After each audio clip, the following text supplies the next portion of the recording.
Hello everyone, in this video we will be covering part 2nd of the Constitution of India 1950, that is citizenship. So coming on to the article 5, citizenship at the commencement of the Constitution. सो देखिए इसमें क्या बोला है कि citizenship क्या थी जब commencement हुआ था कॉन्स्टिट्यूशन का. At the commencement of this constitution every person who has his domicile in the territory of India and A who was born in the territory of India, either of whose parents were born in the territory of India, C, who has been ordinarily resident in the territory of India for not less than 5 years immediately preceding such commencement shall be a citizen of India. अगर वो ABC जो है उसमें से पूरी कर रहा है कंडीशंस ABC की, तो वो क्या कहलाएगा, सिटीज़न ऑफ इंडिया. वो सिटीज़नशिप गेन कर लेगा, उसको सिटीज़नशिप मिल जाएगी.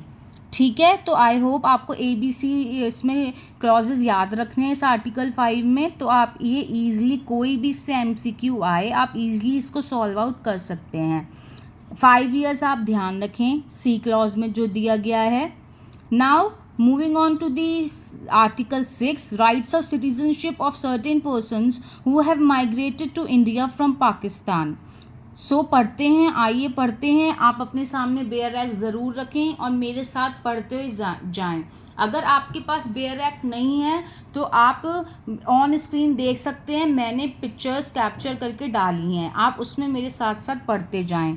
Notwithstanding anything in Article 5, a person who has migrated to the territory of India from the territory now included in Pakistan shall be deemed to be a citizen of India at the commencement of this constitution if A, he or either of his parents or any of his grandparents, ध्यान से आप देखिएगा, he or either of its parents or any of its grandparents was born in India as defined in the Government of India Act 1935 as originally enacted.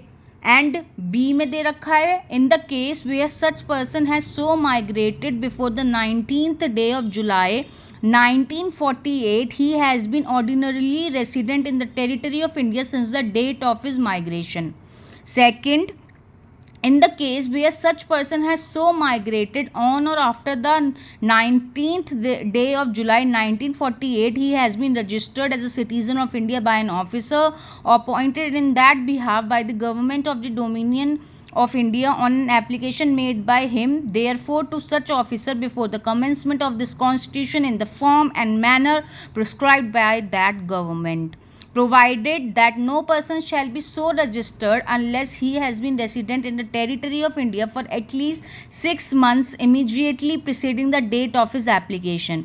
देखिए मैंने जैसा बोला है कि हमारा चैनल फोकस करता है इंपॉर्टेंट सेक्शंस पे, तो मैंने आपको आर्टिकल 5 में बताया मेनली कहाँ से क्वेश्चन बन सकता है. अब मैं आर्टिकल 6 में बताती हूँ.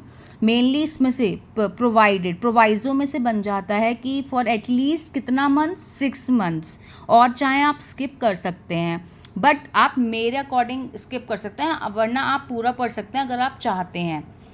क्योंकि अगर हम PYQs का एनालिसिस करें पिछले 10 ईयर्स का, तो इसमें जनरली यही क्वेश्चन पूछा गया है 1-2 बार. फिर now coming on to the article 7, rights of citizenship of certain migrants to Pakistan. ये इतना इंपॉर्टेंट नहीं है, you can skip it out, but मैं फिर भी एक बार पढ़ देती हूँ. Notwithstanding anything in articles 5 and 6, a person who has after the first day of March 1947 migrated from the territory of India to the territory now included in the Pakistan shall not be deemed to be a citizen of India. तो आप इसको एक बार देख लीजिएगा. Now moving on to the article 8, rights of citizenship of certain persons of Indian origin residing outside India. जो outside India रह रहे हैं, notwithstanding anything in Article 5, any person who or either of whose parents or any of whose grandparents was born in India as defined in the Government of India Act 19 35 and who is ordinarily residing in any country outside India is so defined shall be deemed to be citizen of India. तो आपको mainly इसमें क्या याद रखना है, who will be called as the citizen of India, जो article 5 में दे रखा है, मेनली सब में वही है. तो आप इसको पढ़ लीजिएगा, ये सिमिलर है आर्टिकल 5 और आर्टिकल 6 से रिलेटेड है, मेनली आर्टिकल 5 पे ही बेस्ड है. Now moving on to the article 9, persons voluntarily acquiring citizenship of a foreign state not to be citizens. No person shall be a citizen of India by virtue of Article 5 or be deemed to be a citizen of India by virtue of Article 6 or Article 8 if he has voluntarily acquired the citizenship of any foreign state. अगर उसने अपने आप voluntarily citizenship ली है foreign state की, तो वो citizen of India नहीं कहलाएगा आर्टिकल 5 के अकॉर्डिंग, 6 के अकॉर्डिंग और आर्टिकल 8 के according.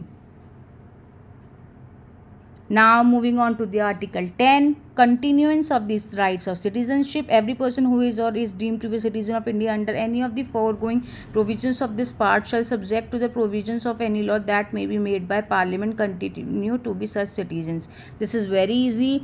Article 11th is Parliament to regulate the right of citizenship by law. Nothing in the foregoing provisions of this part shall derogate from the power of Parliament to make any provision with respect to acquisition and termination of citizenship and all other matters relating to citizenship. अगर आप citizenship act पढ़ेंगे 1955, तो उसमें आप देखेंगे acquisition and ये termination एक बहुत अहम रोल प्ले करती हैं, इम्पॉर्टेंट रोल प्ले करती हैं. तो वो आप सिटीजनशिप एक्ट 1955 में जाके देख सकते हैं. तो that's all for part second citizenship, जिसमें आर्टिकल्स आते हैं आर्टिकल 5 to 11. इसमें मेनली आर्टिकल 5 और जो 6 है वो इम्पॉर्टेंट है. हाँ, उसके बेस पे ही सारे हैं 7, 8, 9, 10, 11. तो आप ढंग से उसको एक बार पढ़ लें, रीड आउट कर लें. उसमें ज़्यादा कुछ है नहीं समझाने जैसा. मैं इसलिए लाई थी कि थोड़ा हम जो है फोकस आप दें आर्टिकल 5 और 6 पे. तो मैंने कहा पूरा ही एक बार डिस्कस कर लेते हैं. आर्टिकल 5 और 6 पे आप थोड़ा फोकस दें, क्योंकि PYQs ज़्यादातर उसी से ही बन जाता है, एक आधा अगर बनता है तो. अगर आपको ये वीडियो और हमारी कॉन्स्टिट्यूशन पे लाई हुई वीडियो यूज़फुल लगी हो और आपने अभी तक नहीं देखी हो तो प्लीज़ चेक इट आउट. तो अगर आपको अच्छी लगी हो तो please like, share and subscribe. Thanks for giving your valuable time. Thanks for watching.